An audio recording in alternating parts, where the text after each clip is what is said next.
Let's talk about what's going on with Frogmore Cottage. So apparently, while gathering at Sandringham, Princess Anne suggested to Charles that it was time he took away the Sussex's Frogmore Cottage home and Prince Andrew's Royal Lodge residence. He knew that she was right, said a source, who noted that Anne's comments would have been related to the fact that Harry and Meghan, and Andrew for that matter, were no longer working royals, rather than suggesting that they be punished by taking away these properties from them. So it wasn't like Princess Anne was being like, let's really get these losers. But it was more like they are not working royals, so they should not have access to these royal homes any longer. And, you know, these properties that belong, I guess to some royal trust, I don't exactly understand how the properties work, are shuffled around amongst the family members. So if you're not here, that home can be going to somebody else in the family. I think that's how it works. You'll correct me if I'm wrong, I'm sure. You will recall that at the same time, right ahead of Spare's release, Harry had an interview with Tom Bradby, who was a journalist and a friend of his. And in that interview, he detailed his estrangement with his family and told ITV news anchor that he was not sure whether he would attend his father's coronation. And then the next day, he had an interview with Anderson Cooper, again, prior to his book Spare coming out.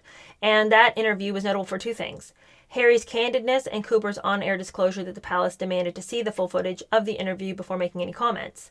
And Cooper reiterated that nobody at 60 Minutes does that. It's something they never do. So he thought that was wild that the palace would ask for that. But the palace cannot be expected to comment on something that if they don't know the full story. If it's all been edited out and they don't know how Harry really feels about things, like, not necessarily in a negative way. It could be that Harry was really fair in the interview about his family, but they choose to edit the parts where Harry is the most vehement, the most demanding, the most unpleasant about his family, so that makes better TV.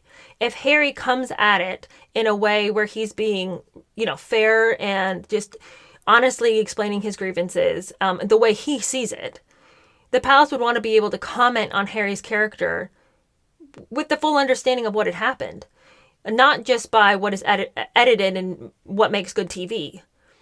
But then, too, there's also the more negative side. Maybe Harry is extremely aggressive against the family. Maybe he said a lot of things that were, never make it into the final cut. And they also want to know, well, what are we playing with here? What game is he playing? How angry is he in reality? And so I don't blame them for not wanting to get into it. Should they have to consume the edited version like any other layman and then somehow come up with a comment or response to that edited footage, which may not be a reflection of reality, of Harry's reality, of what Harry really thinks? So I don't think it was that crazy that they asked. Now, the palace stayed silent after the interview came out, but after its January 10th global release, King Charles made his feelings on the tell-all clear in private, despite not having read a page of the book, just as he refused to watch the Netflix series. Really quick, how do we know he didn't read the book? I find it really difficult to imagine that a parent would not read the memoir that their child had written that was so full of what it seems is the child's pain. Wouldn't you want to know what your child said, even if it was so hard to hear, or even to get somebody else to read it for you and be like, I can't even handle it. I'm scared to read how upset they are. Get somebody to read it for you and explain to you what they said if you truly can't handle it. But how does Omid Scobie know that King Charles never read a page of the book? How do you know what he's reading and what he's not reading? Are you privy to what's on his nightstand? What is happening that you think that you can't? He never even read a page of the book, never even saw the documentary. How do you know that? How do you know? There's a lot of hours a day when nobody's watching what the king's doing. The Sussex's team received correspondence from Buckingham Palace's Keeper of the Privy Purse, Sir Michael John Stevens, who informed Harry and Meghan that as they were no longer working royals or based in Britain, they needed to give up the keys to their royal rental, Frogmore Cottage. Although there were reports to the contrary some months later, I spoke to a source close to the couple on the day they were informed, and there was a clear feeling of shock and disappointment as the news sunk in. Renovations at Frogmore had not only been repaid in full by the couple, $2.4 million in total, but they had also covered a lease on the property well into the future. Given that the couple was now banned from access to royal protection, even if they paid for it themselves, staying on the Windsor estate was the Sussex family's only truly safe option when visiting the United Kingdom, as the grounds are surrounded by armed guards. Several days later, Harry spoke about the matter with Charles over the phone. "Don't you want to see your grandchildren?" the Duke asked his father. His silence, followed by a half-hearted declaration that they would always have somewhere to stay, didn't, according to a source, give Harry much hope. Sir Michael followed up with a note that Harry would have until early June to clear out the entire residence and return the keys. Okay. Well, it is a royal rental, which means it's not your home. There's a part of me that thinks it is slightly unfair that they had a lease that they had signed and that they had done renovations to the place and that they were now being kicked out. But they're not working royals. So we can't apply the same rules that we would apply to regular life. I think that if they wanted to be there, would they not be there? You know, if they wanted to use Frogmore Cottage, then they would be there using it. But they're never there. And if you don't want to be part of the family, then you don't have the perks of being part of the family, which would include Frogmore Cottage. That place, that home, which cottage, I mean, this is not where Sleeping Beauty grew up out in the woods with a couple of fairies. This is a palatial mansion. And so if you don't want to use it, then it can be used by somebody else. However, as much as I think it was right for them to take the property away from Harry and Meghan, who are no longer part of the family, so should not receive the perks of the family, I'm not sure that I agree with what they decided to do with the property or what they had proposed to do with it. The book says the final blow came when the couple became aware that King Charles had offered the property to his disgraced brother Prince Andrew, who had spent the past 20 years living at the nearby 30-room royal lodge. In 2003, the disgraced prince had signed a 75-year lease on the property, renting it from the Crown Estate for the bargain price of just £250 a week, on the condition that he covered the costs of the many renovations it needed, which were about $7.5 million over 2 decades. Now that Andrew was no longer a working royal and didn't have any active financial endeavors bringing in money, there was talk that he could no longer afford to continue running the home, though he definitely told anyone who asked that he had it under control. For Charles, the issue of Frogmore Cottage wasn't just about punishing his son, though sources say that undoubtedly played a significant role. It was also part of the effort to streamline the portfolio of properties being used by members of the family. That seems to me the much more likely case. Why does he want to get into it with his son? He knows his son's already upset and at like a raw nerve. Why would he do something to just rub salt into it? That doesn't seem like Charles's character at all. We all knew that Charles was trying to make great public strides to show people we are not wasting your taxpayer dollars here. We're not just everybody having this huge home and people who aren't even here, you know, taking these huge homes. He had already said he wanted to slim things down. So this makes common sense to say, okay, you can't have that property and you can't have that property because you're not even working for us anymore. Slimming down the monarchy also means slimming down the privileges and perks enjoyed by family members. Officially, offering the smaller 5-bedroom Frogmore Cottage to his younger brother was Charles' way of reducing the number of non-working royals paying discounted rent for grand properties. But the timing and the optics suggested this was also a punitive measure aimed at Harry and his family, one that smelled of bitterness and recrimination. Then, to add insult to injury, there was an eviction notice nailed on the front door of Frogmore, and it was surprisingly hailed as a strong decision by the usual chorus of reactionary royalists and royal reporters, says Scobie.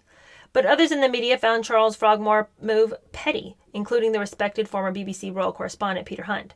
He said, instead of building bridges, the head of state is torching them, and the banishment of his son is cruel, unnecessary, and diminishes Charles. The banishment of his son is cruel, unnecessary, and diminishes Charles. Staying mum about Harry's accusations and remaining publicly unconcerned for his son's well-being while ending his family's lease on a safe UK residence was not a decisive action by a resolute king. It was a cheap shot from a wounded father bound by an institutional system that is often intolerant of human emotion. What the actual bleep? No, it isn't. Why should Harry have a 5-bedroom mansion on the properties of Windsor Estate just because he happens to relate to these people? He doesn't care about that relationship. What has he shown that he cares about them? And this continual talk about the banishment of his son is cruel. Harry exiled himself, if you even want to use that word. He decided he didn't want to be a member of the family. Nobody set him out to pasture and was like, never can you come back. So I don't think there was anything wrong with him taking away the property. I do think that to turn to Andrew and be like, we're going to cut you out of this place. You can't have Royal Lodge anymore. That's too much. And Harry, you can't have Frogmore anymore. But Andrew, if you want Frogmore, you can have it. No. Those two jokers need to be left out in the wind. Harry, you figure things out for yourself. And also Andrew, you too. But to continue on with the Andrew narrative, Offering Frogmore is another sign, according to Scobie, that the king won't completely banish Andrew from the picture. Taking advantage of Charles' brotherly bias, Andrew continued to turn down the keys to Frogmore for months until Sir Michael stopped asking him about it. And despite knowing the uproar that would come from the public, he slithered into an ermine robe for the March 2023 service for the Royal Victorian Order, an event that occurred every 4 years in the medieval St. George's Chapel at Windsor Castle, and continued the ceremonial role that the Queen failed to take away from her son. Charles is aware that his brother wants to slowly step back into some sort of public role, even if it isn't as a working royal. He held his hands up and said, "I can't stop him," but it felt as if he didn't want to stop him, said a family source of Andrew's outing. Yeah. That guy should have no reason ever to put on any royal clothing whatsoever. Like, it should be anathema to any member of the royal family that Andrew should ever dress up as one of them and ever look like the family is okay with him at all. He needs to be banished. Many questioned the king's judgment, particularly coming on the heels of the Frogmore dust-up. Pundits called out Andrew for his brazen audacity and impertinence, including the outspoken former Liberal Democratic politician Norman Baker, who said that the palace allowed Andrew to, quote, play dressing up as a royal for the day, when really he should be serving a long period of silence. Considering the depths of Andrew's disgrace, whether or not the king quietly approved, or even made the final decision about the Duke's appearance at the service, is irrelevant. Andrew's mere presence in ceremonial royal garb was dramatically out of step with public opinion. More than that, it exposed Charles's weak need when it comes to his brother and his family in general. I think the thing, too, for the royals at this point is that Jimmy Savile, what's the name of that guy who was this real con man who was an absolute pedophile, and they had this long relationship with him, and the royal family all seemed like they were real chummy with this guy. They need to distance themselves from anything that smacks of child predator in their midst. They need to make sure, like, clear lines. We do not support that. We aren't secretly into that. Like, we have nothing to do with it. And for one of their very own, Andrew, to have been so mixed up with Epstein to such a excessive degree, the whole family needs to be like, we're against all of it. We don't want anything to do with anybody who might be a child predator. We renounce it. So just constantly sort of like, well, we took away some of his stuff. We're gonna... None of that.